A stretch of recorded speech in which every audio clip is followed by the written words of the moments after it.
Hola, ¿qué tal? Buenas tardes, buenas noches para quienes están del otro lado del océano. Vamos a comenzar con esta mesa relacionada con insuficiencia cardíaca. Eh, Soy Aníbal Mele. Quiero agradecer al Comité Científico la posibilidad de coordinar esta mesa.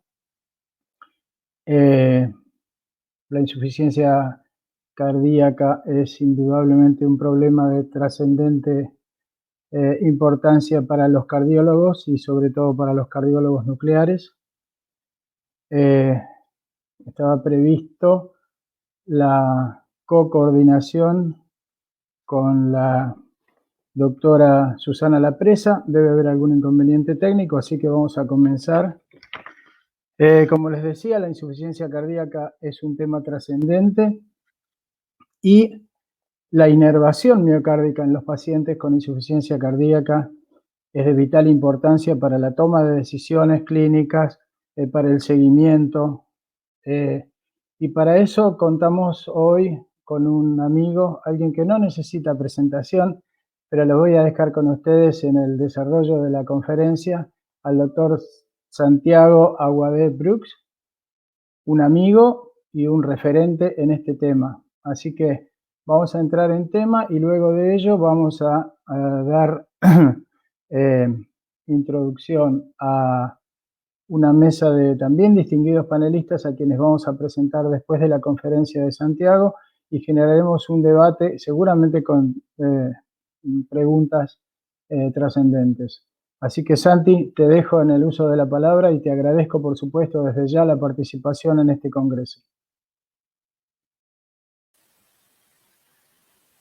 Bueno, buenas tardes a vosotros y buenas noches para mí, y espero que sí, que sea una charla agradable con puntos interesantes. Vamos directamente a ella. La inervación miocárdica es importante desde el punto de vista global, entender que es un parámetro que es independiente de muchas otras cosas que son utilizadas en la clínica diaria para la toma de decisiones, y esto es importante. Esto es una cosa de más a más. ¿Qué quiere decir? Que en caso de duda, aquello se puede usar para desempatar. Lo entiendo de esta forma, va muy bien como concepto. Nosotros, que ya tenemos experiencia de mucho tiempo, y esta diapositiva extraída de una presentación de mi compañero, aunque uruguayo, de aquí, de Cataluña, el doctor Guillermo Romero Farina, da idea de cómo la cardiología nuclear interrelaciona con la insuficiencia cardíaca, empezando por la perfusión miocárdica al buscar isquemia miocárdica, también en la valoración de la viabilidad, del remodelado ventricular, y aquí se añade la inervación simpática cardíaca y también la sincronía ventricular. Y esto es un ciclo que afecta tanto a la forma pronóstica del paciente como a su terapia. Nos vamos a centrar ahora en solo este punto de inervación simpática. ¿Por qué? Precisamente, y esto es un esquema, no es la realidad, se parece mucho a esto, pero es un esquema en el cual vemos cómo actúa la noradrenalina en la sinapsis nerviosa o terminación neuromuscular cardíaca, ¿no? No hace falta que os lo describa, o entendéis fácilmente.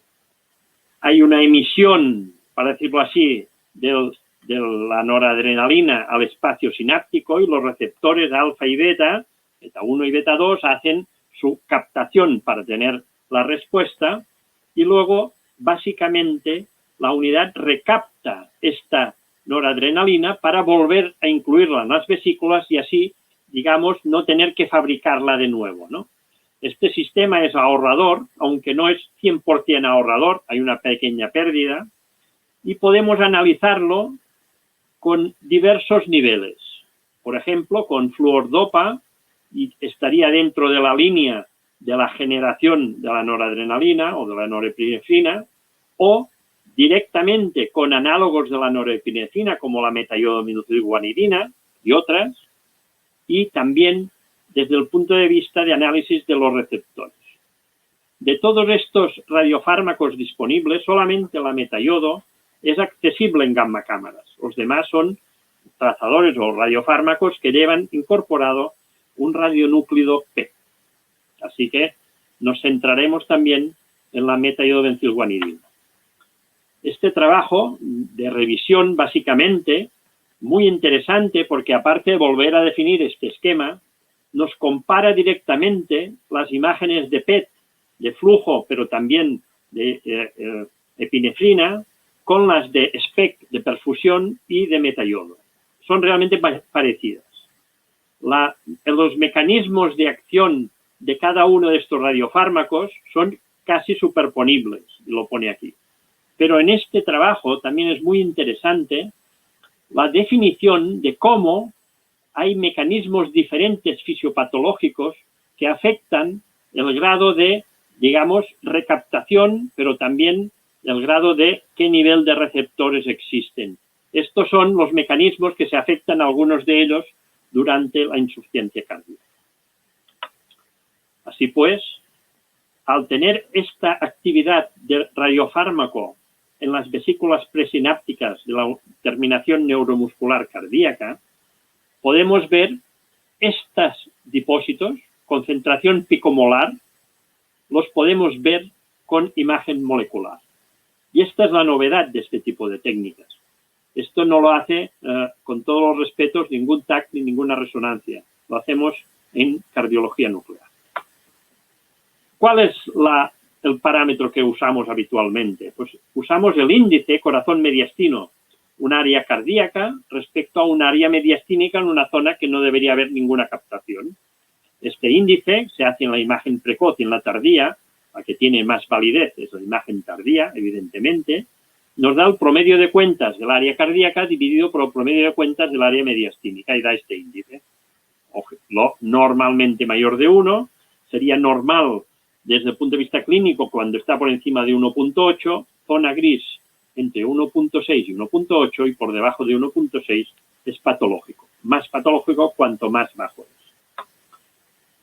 Desde hace relativamente tiempo, más de 5 años, ya se está introduciendo el uso del SPECT dentro de la metaiodobencilguanidina, con una serie de interpretaciones, ¿no? Y usos como complemento, como ver la afectación arritmogénica, como veremos luego. Es decir, ya intentar mejorar la imagen planar. Aún así, este cambio de técnicas planares a SPECT para la metaiodo va mucho más lento que lo que pasó con la perfusión miocárdica, que cuando tuvimos SPECT todo el mundo se fue al SPECT y nadie se acuerda de unas imágenes planares anterior, oblicua anterior izquierda 45 y lateral izquierda. Pero aún así, hay que todavía trabajar en este tema porque esto no está extendido. ¿Cómo son las guías y qué nos dicen que hay que hacer? Pues nos dicen que hay que hacer una imagen precoz y un SPECT, ya lo dicen, y una imagen tardía, planar y un SPECT a las 4 horas. Y con esto se obtiene esta información para hacer el cálculo del índice y para tener una distribución mapeada, digamos, en mapa polar de dónde están las alteraciones de la inervación. Aún así, esto queda corto desde el punto de vista de actuaciones reales que hay que hacer. Nosotros ya llevamos años trabajando en un modelo más complejo, que en el fondo hace lo mismo. Es decir, imagen precoz, imagen tardía. En la imagen precoz siempre hacemos anterior y lateral, ya que las imágenes planares no tienen corrección de la atenuación y cualquier interposición a este nivel nos puede dar un bajo rédito de cuentas a nivel cardíaco, artefacto, claro, que no se ven en la lateral y puede corregirse. Pero además añadimos, el mismo día, justo a continuación de la imagen tardía, un estudio de perfusión miocárdica, gated SPECT, con una imagen planar de tetrofosmina que nos permite siempre dibujar el área cardíaca cuando hay una escasísima captación de metaiodobencilguanidina. Es decir, que tenemos un modelo mejorado. De hecho, en el grupo de trabajo de cardiología nuclear de la Sociedad Española de Medicina Nuclear, Imagen Molecular, hizo esta publicación de formación continuada sobre metaiodobencilguanidina, sobre todo centrándose en los puntos clave en los cuales tiene impacto esta metayodo. Lo podéis buscar perfectamente y leerla con todos los detalles.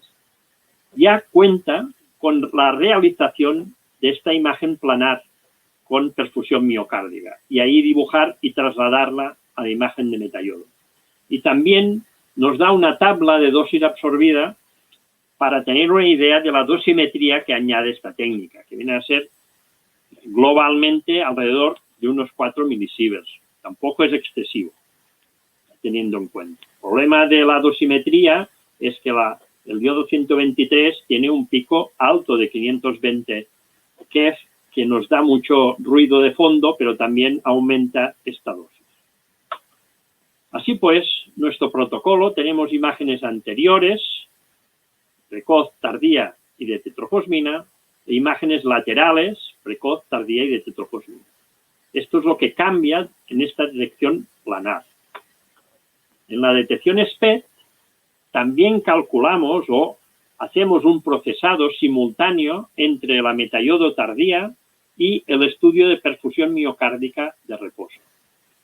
Esto nos lleva a que el mapa de diferencia que te da automáticamente estos programas nos dan un mismatch, un mapa de diferencia correcto entre la inervación y la perfusión.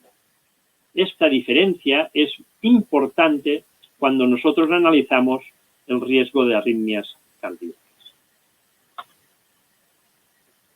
El grupo de la Universidad de Emory, directamente Chen, presentó ya en 2011 cómo cambiaban los valores de los índices corazón mediastínico entre el estudio planar y diferentes procesados de estudio SPECT. Y esto ya se vio que es una cosa que había que ir mejorando y procesando. Nosotros, en un grupo de 54 pacientes, hemos hecho una cosa parecida, también con estudio planar y estudio tomográfico de cuantificación en un corte con una ROI o a través de un estudio volumétrico por una BOI. Realmente, cuanto mayor es el volumen calculado, pues mejor y más alto es este índice corazón mediastínico. Estos índices son claramente superiores a los descritos en técnica planar y como actualmente siguen publicados los valores de referencia para técnica planar, hay que seguir calculando. Pero se pueden ir calculando otros. Esto es lo que quiero venir a decir. Aún así, también nosotros hemos puesto sobre la mesa qué ocurre cuando en las detecciones que hacemos con el colimador de baja energía y alta resolución obtenemos estas imágenes de iodo 123. Pues hay mucha actividad, digamos, de fondo. ¿Se puede corregir? Sí, tanto para planares como para tomográficas, con una imagen de adquisición de scatter. Y así se hace una resta directamente de imágenes para obtener el scatter free image. Esto consigue una mejor contraste de imagen, mucho mejor, pero también consigue que los índices sean muchísimo mayores, más del doble de los índices, digamos, calculados de forma sin corrección. Hay que tener en cuenta el scatter también.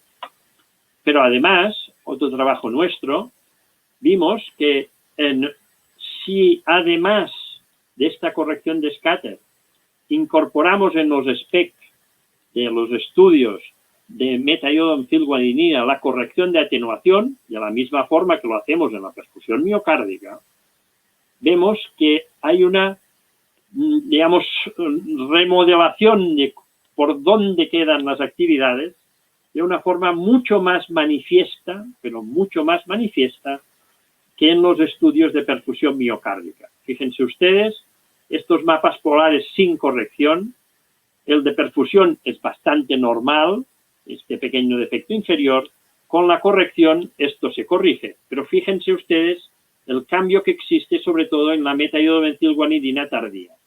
Es muy importante los cambios con corrección de atenuación. Hay que tener en cuenta que si se puede hacer, mejor realizarla. Esto no lo dicen las guías. Esto es un anexo que aportamos para que sepan cómo se afecta, digamos, la imagen de metayodo y que puede dar falsas informaciones de dónde tiene la denervación si no se tiene en cuenta. Bueno, una vez finalizado este primer apunte desde el punto de vista técnico, para decirlo así, nos centraremos en la metayodo e insuficiencia cardíaca.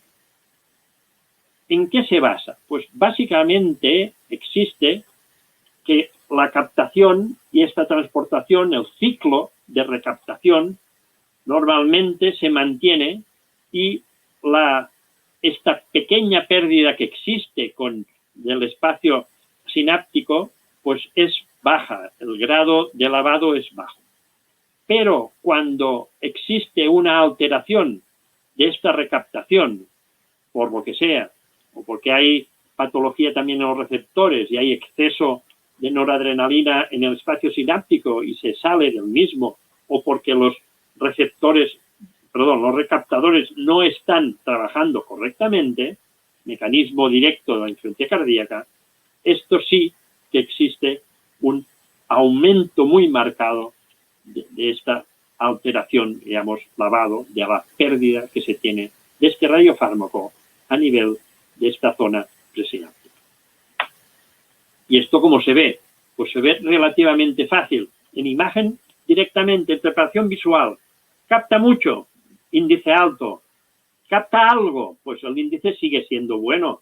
No capta, se ven mucho más los pulmones y el hígado, que no se dibuja o no se puede delimitar claramente el área cardíaca, pues índice bajo. Esto sería directamente. Y esto ya en los años 90 se dijo que tenía valor pronóstico de fallo cardíaco, pero en grupos cortos de población.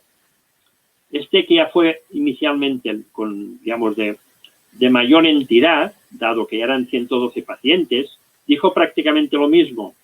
En este índice que se podía calcular, nos daba buena sensibilidad y especificidad de cara o comparando insuficiencia cardíaca y mortalidad. Es decir, que había indicadores previos que encarrilaban el uso de la metayodo como buen evaluador de la insuficiencia cardíaca y de su evolución. Tanto es así que hubo, un posicionamiento, ¿no?, en este JACC Imaging del 2010, donde ya se citaba el Trial Admire HF, del cual hablaremos a continuación. Y así se iba definiendo un escalado de que índices muy bajos tenían mayor probabilidad de eventos cardíacos que índices elevados. Pero esto no había un trial importante. El trial surgió a través de este Admire HF estudio, en el cual nosotros también participamos con 13 pacientes de nuestro hospital. Y aquí se definió este objetivo primario de buscar esta utilidad pronóstica de la inervación simpática miocárdica. Lo que se definió previamente es un punto de corte de 1.6, entre comillas, arbitrario para este estudio, pero basado en niveles previos en otros estudios. Había un tanteo de que iba por ahí el valor. Y los criterios de inclusión de pacientes fueron pacientes con insuficiencia cardíaca en estadios 2-3, fracción de eyección deprimida y bien tratados según las guías clínicas. El endpoint compuesto que se generó, que era progresión sobre todo de enfermedad de insuficiencia cardíaca, un evento arrítmico o muerte cardíaca, pues realmente hubo en este bloque de pacientes se registró un total de 238 eventos cardíacos adversos para el endpoint primario y como segundo evento hasta 294 endpoints. Es decir, que realmente hubo bastantes pacientes con afectación y esto mejoró los resultados del estudio. La distribución global del índice corazón mediastino es esta curva bastante, tirando a curva normal, ¿no?, pero que en el centro no está precisamente el 1.6, que es este nivel de corte de aquí. La media es 1.44, la media de todos, pero fíjense ustedes que había pacientes hasta con valores menores de 1, es decir, que había un gradiente muy importante de pacientes y esto facilitó los cálculos. ¿Cuál fue el principal resultado? Pues la categorización de forma clara que un índice superior o igual a 1.6 daba claramente mejor supervivencia que un índice menor de 1.6. Cuando esto se detallaba por valores en estas gráficas, pueden ver que claramente a medida que el valor era menor, había una probabilidad de eventos mucho mayor. Tanto es así para eventos globales como para mortalidad cardíaca. Es decir, que realmente el tener un índice bajo es un factor directo de mal pronóstico. También se han analizado a estos pacientes en los cuales se disponía de toda la información en relación al índice, ¿no?, con el endpoint global primario, ya he dicho, solo fallo cardíaco y progresión, eventos arrítmicos y muerte cardíaca. Y siempre hay un nivel significativo de separación entre los dos grupos. Pero, lógicamente, este nivel de separación también se da, por ejemplo, para la fracción de eyección. Si era menor de 30 o superior a 30, ya separaba poblaciones. Y lo separaba tanto para el endpoint primario como para la muerte cardíaca. Pero aquí fue muy interesante ver que si a estos grupos le añadíamos el índice, entonces generaba 4 líneas, no 2, se separaban muchísimo mejor unas poblaciones, las que iban peor, fracción de eyección baja, índice bajo, de las que iban mejor, claramente mejor que lo que marcaba solo la fracción de eyección, que eran las fracciones de eyecciones superiores a 30 y menores de 35, y el índice superior a 1.6. Es decir, el disponer, y lo mismo para muerte cardíaca, el disponer de este extra de información, pues daba una mayor precisión a la hora de seleccionar la población a la cual le pasaban estos resultados. También se puede tomar como una variable continua, es decir, desde los valores normales de 1.8, descenso de este valor daba una alteración significativa con un hazard ratio de 4,55 para todo el evento, compuesto primario. Afectaba insuficiencia cardíaca, arritmias y muerte cardíaca. Así pues, también, desde el punto de vista de eventos arrítmicos, había más de un tercio de los pacientes o 2/5 de los pacientes llevaban desfibrilador implantado en el momento del estudio y el resto no lo llevaba. Y en todos estos, ningún paciente con un índice superior a 1.4 y que llevase DAI murió súbitamente, y ningún paciente con un índice superior a 1.6, aunque no llevase DAI, experimentó muerte súbita. Y esto sí que pasó en los grupos que no tenían estas condiciones, con lo cual se daba como un buen predictor de eventos arrítmicos en estos pacientes. Como conclusiones, a este estudio se demostró este valor pronóstico del índice tardío con el nivel de corte de 1.6 para identificar este riesgo mayor, por debajo y más bajo por encima de eventos cardíacos adversos en pacientes con insuficiencia cardíaca y fracción de eyección disminuida. También que este nivel de corte o este índice corazón mediastínico daba una categorización de este endpoint compuesto. Cuanto más bajo, peor. Tanto es así que en las subpoblaciones con riesgo más alto y más bajo, un índice corazón mediastínico menor de 1.2 a los que estaban por encima de 1.6, hubo una diferencia de 10 veces de tasa de mortalidad cardíaca. Es decir, claramente identifican a los pacientes que están peor. Así pues, hay diversos estudios, y esta es la continuación del estudio ADMIRE, es la valoración más tardía de estos pacientes, en los cuales, sobre todo, si os fijan ustedes, el nivel de corte por número de eventos aquí ya llegó a categorizar hasta un índice de 1.1, en este caso hasta un 30% de pacientes tenían una mortalidad en este nivel, mientras que cuando el índice era normal, si fuese superior a 1.8 no había ninguno, y en los superiores de 1.6 estaban hasta un 5%. Es decir, que realmente había una categorización muy marcada y una separación significativa entre los diferentes grupos de pacientes catalogados con metaiodometilguanidina. Es decir, valor pronóstico definido y claramente importante. El grupo japonés ya ha mostrado, por ejemplo, unas cartas o unos mapas de riesgo de mortalidad de pacientes con insuficiencia cardíaca basados solamente con metayodo, fracción de eyección y edad. En menores de 65 años está bien categorizado que cambia mucho el riesgo independientemente del valor de la fracción de eyección. Pero en mayores de 65 años el riesgo es muy superior y también independiente de la fracción de eyección. Es decir, es un complemento necesario, podemos decir importante, para estos grupos de pacientes.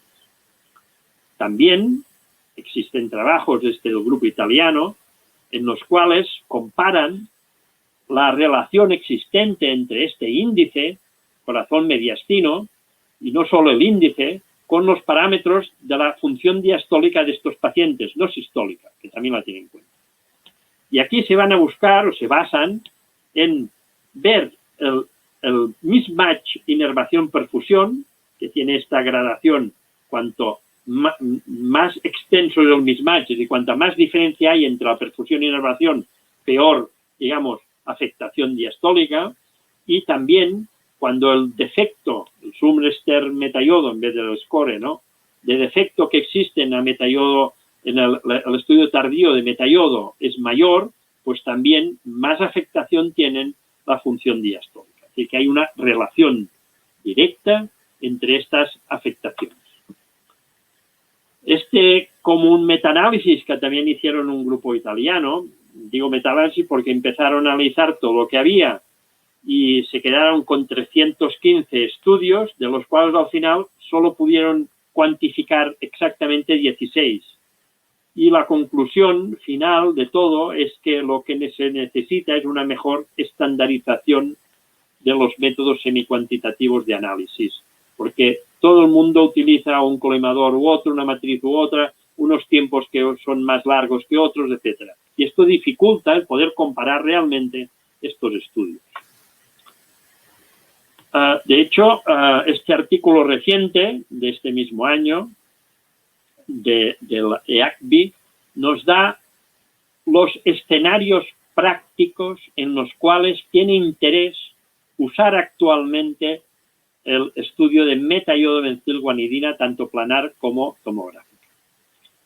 Ven ustedes que sobre todo son pacientes con insuficiencia cardíaca, como predictor de arritmias ventriculares, para estudios de fibrilación auricular, en pacientes con amiloidosis cardíaca, obviamente los diabéticos, para evaluar claramente la afectación disautonómica que tienen estos diabéticos, también en el Takotsubo y enfermedades neurodegenerativas, fundamentalmente el Parkinson.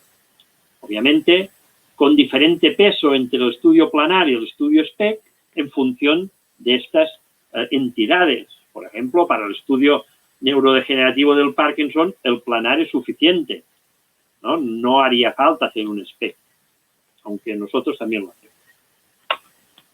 Tanto es así que ya hay estudios basados en Machine Learning para poder definir para fallo cardíaco, eventos arrítmicos, en función de edad, sexo, fracción de eyección o incluso el BNP, pues encontrar cuáles son las tablas de riesgo en función de los grados del índice corazón mediastínico encontrado. Y esto con unos niveles de sensibilidad en curva ROC muy buenos. Es decir, sobre todo para fallo cardíaco, no tanto así para eventos arrítmicos, pero también importante poderlo hacer. Es decir, que hay modelos ya que nos predefinen en función de estos datos en cuál será la probabilidad de riesgo, parecido a lo que se puede encontrar en las tablas de probabilidad de riesgo de cardiopatía isquémica, pues una cosa parecida en estos pacientes con insuficiencia cardíaca.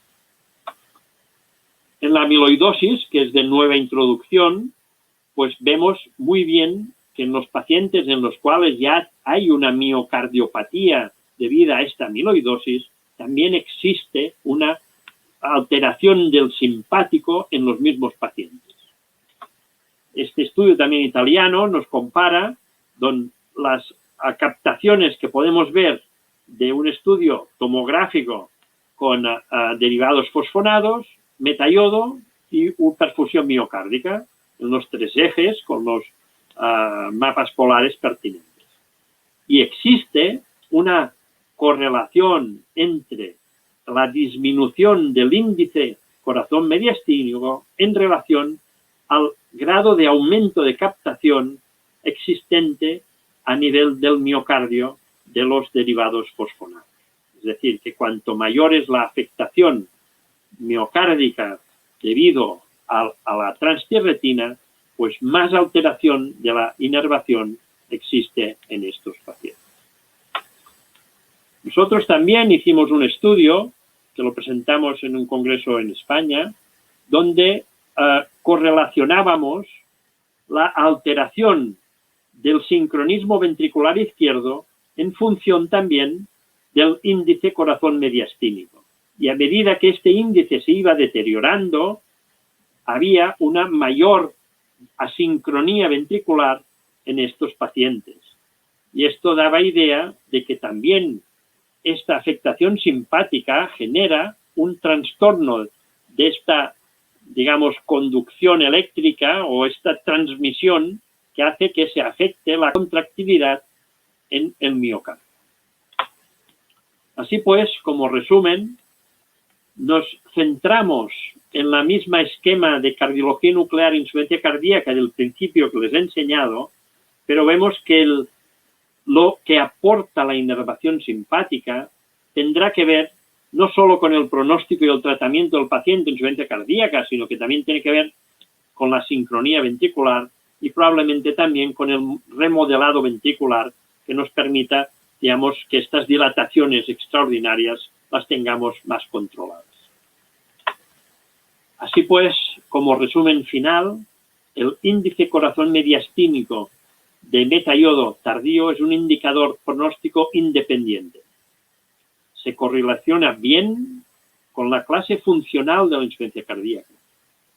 Requiere de una buena metodología de realización, más amplia de lo que dicen las guías, siempre apoyados en un estudio de perfusión miocárdica de reposo, poder ser con gate.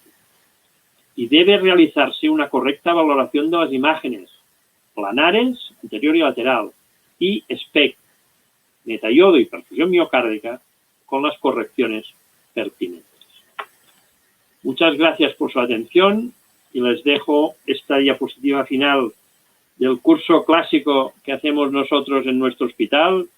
El año pasado no por el COVID, este año intentamos hacerlo empezando online y sería el 37 curso de cardiología nuclear clínica, donde intentamos explicar estas cosas y algunas más a los concurrentes. Muchas gracias por su atención. Bueno, muchísimas gracias, Santi, por esta interesantísima conferencia. Un tema, como dijimos al comienzo, de sumo interés. En función del tiempo vamos a ir rapidito. Le vamos a pedir, como habíamos dicho al comienzo, a la doctora Susana Lapresa que nos presente a los panelistas. Mientras tanto, digo que el público tiene la posibilidad de cargar preguntas. No va a ser un chat, pero pueden escribir sus preguntas. Si tenemos tiempo, Santi las va a ir contestando. Y si no, él nos ha prometido que se las enviaremos y él las va a ir respondiendo. Si es que no nos dan los tiempos a los que nos tenemos que someter muy estrictamente. Susana.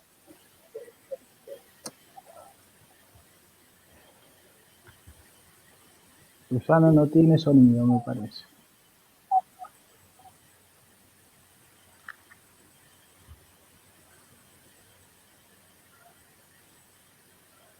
Bueno, Susana no tiene sonido, así que si me disculpás, Susana, voy a presentar yo a nuestros amigos panelistas. En primer lugar, por supuesto, primero las damas, Susana Céfiro, ampliamente conocida también en el mundo de la cardiología nuclear. En realidad somos todos amigos acá. el doctor Reiniero Castillo, de Santiago del Estero, y no veo por ahí si está el doctor Ricardo Castro. Le damos tiempo, si es que no está Ricardo, le damos tiempo cediéndole la posibilidad de formular una pregunta a la doctora Céfiro. Susana, por favor. Bueno, excelente la exposición, Santiago. Me pareció bárbaro la explicación técnica y las modificaciones técnicas que ustedes experimentaron y eso es muy importante. La pregunta que te quisiera hacer es, hay en marcha estudios con viabilidad, demostrando viabilidad con técnicas como resonancia y PET, y si no crees que en esos protocolos hubiese sido bueno incluir algunos estudios con el MIBG, inclusive con resincronización, porque creo que en cuanto a la detección de viabilidad, cuando adicionamos esta información de la inervación miocárdica, podemos adicionar más pronóstico y posibilidad y abrir más esa disputa de viabilidad sí, viabilidad no en pacientes con fracción de ejecución baja. Bueno, en realidad la metaiodo no ayuda a la viabilidad, porque no está viendo las zonas, digamos, donde tiene problemas el miocardio. Pero hay que tener en cuenta una situación. Las células musculares cardíacas son muchísimo más resistentes que las células nerviosas a los eventos isquémicos. Y cuando hay un evento isquémico, en cualquier zona del miocardio, se produce una denervación focal, porque aunque las células no se mueran todas las musculares, parte de transmural, probablemente la unión neuromuscular de esa zona sí que queda afectada, porque, digamos, es más sensible a las alteraciones isquémicas la terminación nerviosa. Y esto hace que haya denervaciones focales asociadas a infarto. Desde este punto de vista, cuando se cuantifica un índice corazón mediastino en un paciente con infarto, hay que tener en cuenta que la zona que no tiene captación, que la puedes ver en un estudio de perfusión miocárdica, tampoco va a sumar cuentas en el índice. Te puede dar un índice bajo indicativo de insuficiencia cardíaca porque tiene una necrosis extensa, pero no estar en insuficiencia cardíaca.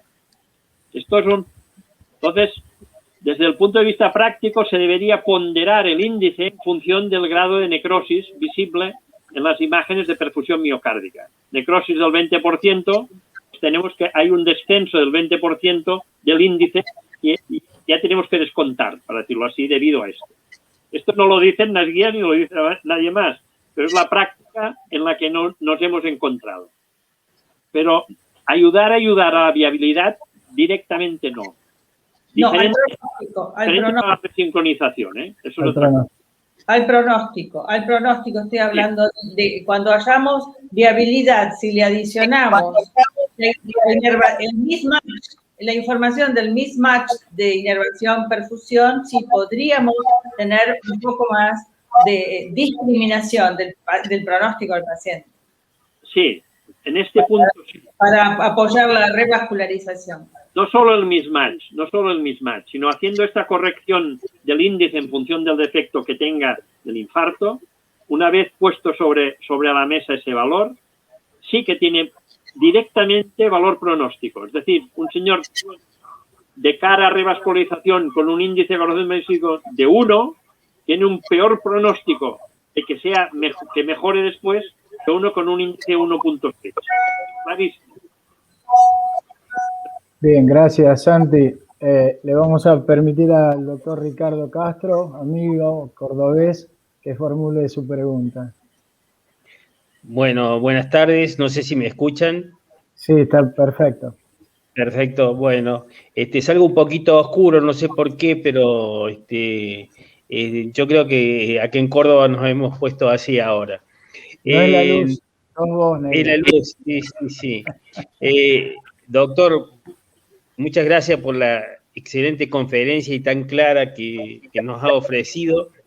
Y Y nosotros hemos visto algunas cosas interesantes, como por ejemplo que ya que la metayodo es un factor independiente para predecir el fallo cardíaco, los eventos cardíacos, independientemente de lo que nosotros durante muchos años creíamos que era la fracción de eyección, y esto ha demostrado que la fracción de eyección puede también, pero esto es mucho más sensible.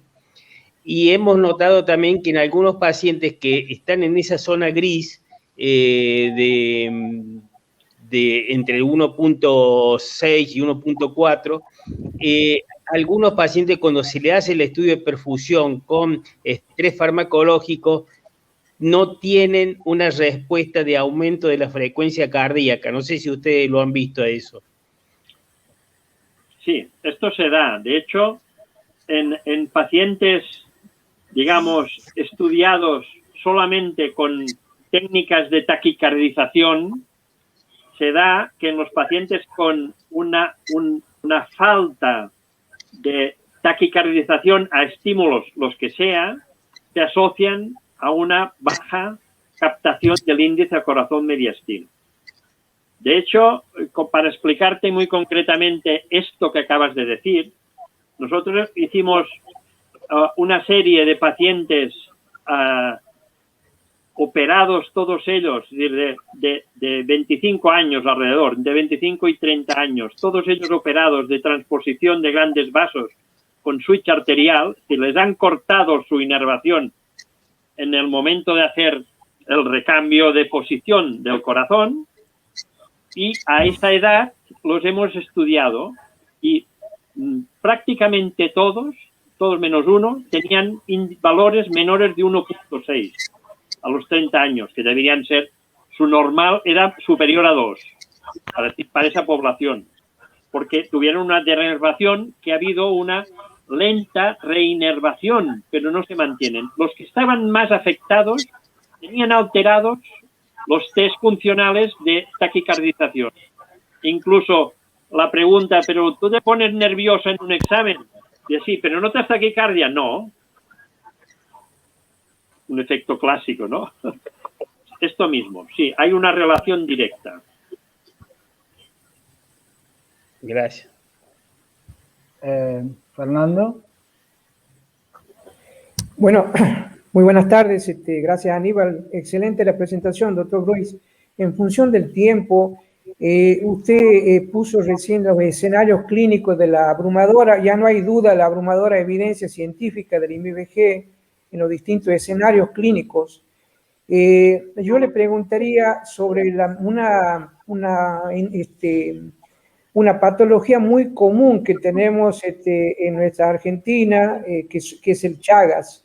Yo en nuestro país pertenezco al norte, es una provincia donde tenemos muchos pacientes, se calcula que alrededor de 1,5 millones de personas están infectadas, y como todos sabemos tenemos la fase clásica de una miocarditis inicial, en la fase aguda, que sobre todo los colegas pediátricos los que más ven, pero vamos a la fase que a los cardiólogos nos interesa, que es la llamada fase indeterminada, la fase indefinida, que inclusive puede tener de 10 a 30 años de evolución, con un paciente con serología positiva, electro normal, una placa normal, una ecografía con funciones ventriculares, volúmenes normales. Entonces, el impacto que produce esta patología, tanto socialmente y laboralmente, para profundizar los estudios miocárdicos, yo le preguntaría qué rol cumpliría la IMVG si hay algún estudio retrospectivo o prospectivo de esto, dado que muchas veces uno lo estudia en forma no invasiva a estos pacientes, y bueno, nos llama mucho la atención la disminución del cronotropismo al estrés, obviamente con todos los otros estudios que nos documentan la arritmia, el eco con aneurisma de punta, etcétera, etcétera. Pero volviendo a esa fase indeterminada, ¿qué rol cumpliría el IMVG? Fernando, perdón que nos están quedando solo 2 minutos. No hay problema, muy corto. No tenemos experiencia en este tema en España, ya que esta enfermedad la tenemos muy excepcionalmente. Pero es seguro que como se ha visto a posteriori con la amiloidosis cardíaca y la afectación difusa, que es intersticial, que no tiene que ver con la célula muscular, sino con el depósito intersticial, probablemente la afectación del Chagas haga algo parecido. Esta afectación cardíaca, algo difusa, aunque crónica, de esa situación de alteración de la inervación. Sería una buena idea generar un estudio de esta línea, donde precisamente tenéis vosotros a los pacientes para poderlo definir claramente, ¿eh? Os animo a ello. Bueno, muchas gracias. Han quedado cientos de preguntas, tu conferencia ha sido magnífica. La verdad que en lo personal me he quedado con las ganas de formular algunas preguntas, así que estamos exactamente en el tiempo que nos han pedido. Te vuelvo a agradecer, Santi, les agradezco a los panelistas y bueno, ojalá podamos juntarnos de nuevo en este ámbito para discutir un tema tan pero tan interesante. Gracias a todos. Muchas gracias a todos y a vosotros por invitarme. Hasta luego, Susana, también. Adiós. Adiós.